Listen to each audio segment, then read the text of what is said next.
Vaskrsenja Hristovog, evo upravo svjedočimo i mi, ovako putem malih ekrana, a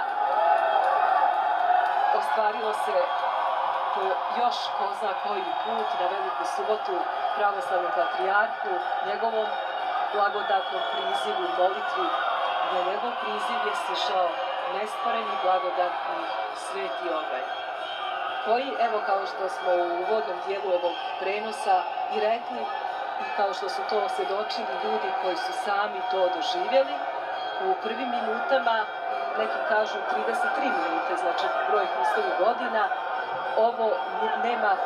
ovaj plamen nema fizička svojstva, on ne peče. I ljudi ovim plamenom se osvećuju i po kosi, i po glavi, po odjeći, na taj način tražeći sam blagoslov od Gospoda.